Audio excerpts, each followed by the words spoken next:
और जिस कच्छ और सौराष्ट्र से पलायन होता था, आज पानी तार बन गया और लोग वापिस आने लग गए। भाइयों बहनों, अगर एमएम, कांग्रेस, आरजेडी ने तुष्टीकरण की नीति को चरम पर पहुंचा दिया है, ये तीनों दल सामाजिक ताना बाना तोड़ने पर आमाद है। ये तीनों दल घुसपैठिया समर्थक है। बांग्लादेशी घुसपैठियों के वोट पाने के लिए ये इन घुसपैठियों को पूरे झारखंड में बसा रहे हैं। जब स्कूलों में सरस्वती वंदना तक पर रोक लगने लगे तो पता चलता है कि खतरा कितना बड़ा है। जब तीज त्योहारों में पत्थरबाजी होने लगे, माता दुर्गा को भी रोक दिया जाए। जब कर्फ्यू लगने लगे तो पता चलता है कि स्थिति कितनी खतरनाक है। जब बेटियों के साथ शादी के नाम पर छल कपट होने लगे तो पता चलता है कि पानी सिर के ऊपर से गुजरने लगा है।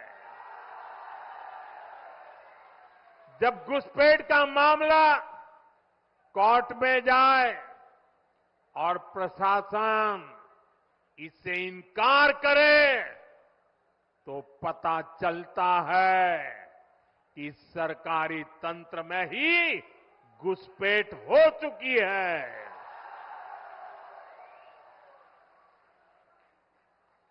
ये आपकी रोटी भी छीन रहे हैं, ये आपकी बेटी भी छीन रहे हैं और ये आपकी माटी को भी हड़प कर रहे हैं।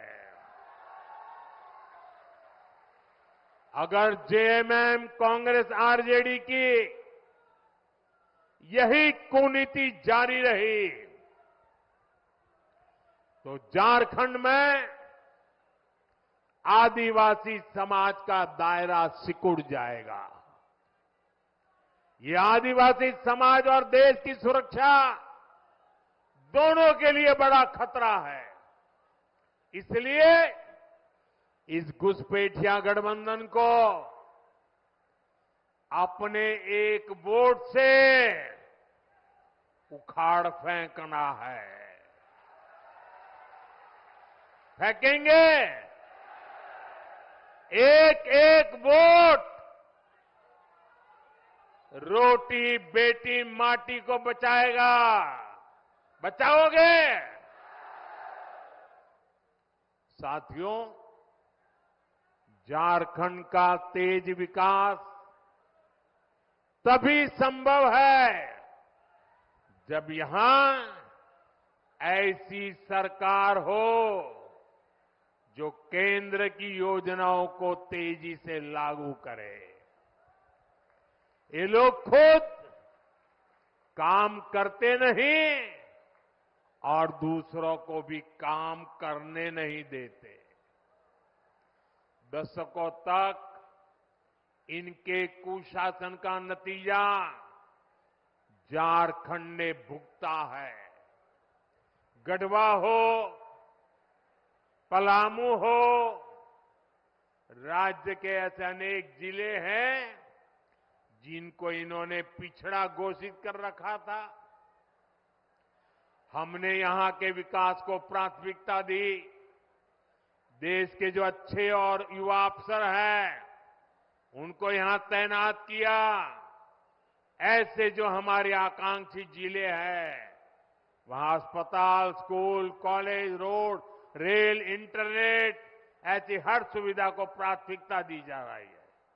ये लोग कैसे योजनाओं में भी रोड़े अटकाते हैं, इसका उदाहरण उत्तर कोयल जलाशय मंडल डैम है।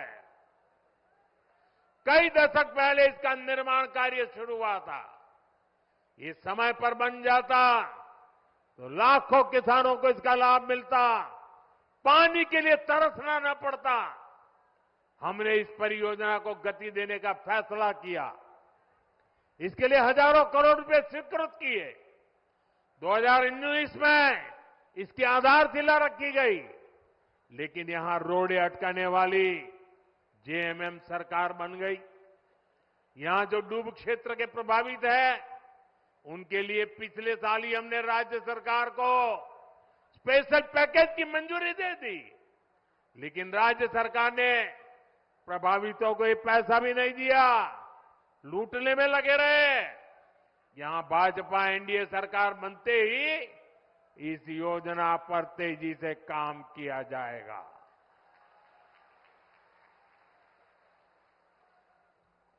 साथियों, यहां अगर भाजपा सरकार रहती तो सोन कनहर पाइपलाइन सिंचाई परियोजना कब की पूरी हो चुकी होती। इसी तरह यहां जो चियांकी एयरपोर्ट है, इसको हम सस्ती हवाई यात्रा वाली योजना उड़ान में शामिल करना चाहते हैं। लेकिन यहां की सरकार इसमें भी दिलचस्पी नहीं ले रही। हमने पलामू और गढ़वा के लिए सोलर पार्क स्वीकृत किए गए हैं। जेएमएम की सरकार लोगों को अंधेरे में रख रही है, लेकिन इन परियोजनाओं के लिए जमीन नहीं दे रही है। यहां के नौजवानों को नौकरियां मिले, झारखंड का विकास हो, ये इन लोगों को मंजूर नहीं है। साथियों, भाजपा एनडीए विकास और विरासत दोनों को महत्व देते हैं।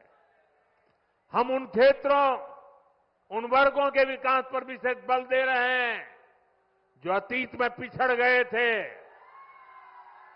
हम आदिवासी क्षेत्रों का विकास भी कर रहे हैं और आदिवासी विरासत को भी पूरी शान से आगे बढ़ा रहे हैं। ये भाजपा ही है जो पूरे देश में आदिवासी परंपरा, कला, संस्कृति के लिए समर्पित 10 बड़े संग्रहालय बना रही है। रांची में जो भव्य संग्रहालय बना है, उसके उद्घाटन का अवसर मुझे मिला था। कुछ दिन बाद ही धरती आबा बिरसा मुंडा जी की जन्म दिवस है। ये भाजपा एनडीए सरकार ही है जिसने धरती आबा के जन्म दिवस को जनजातीय गौरव दिवस घोषित किया था। इस वर्ष का आयोजन तो और भी विशेष है। इस 15 नवंबर से अगले 2 वर्ष तक धरती आबा बिरसा मुंडा जी की 150वीं जन्म जयंती के समारोह देश भर में मनाए जाएंगे। पूरा देश जनजातीय गौरव वर्ष का उत्सव मनाएगा। पूरा देश इसमें शामिल होगा। पूरी दुनिया भगवान बिरसा मुंडा और आदिवासी समाज के योगदान को जानने समझने लगेगी। साथियों, झारखंड का तेज विकास भाजपा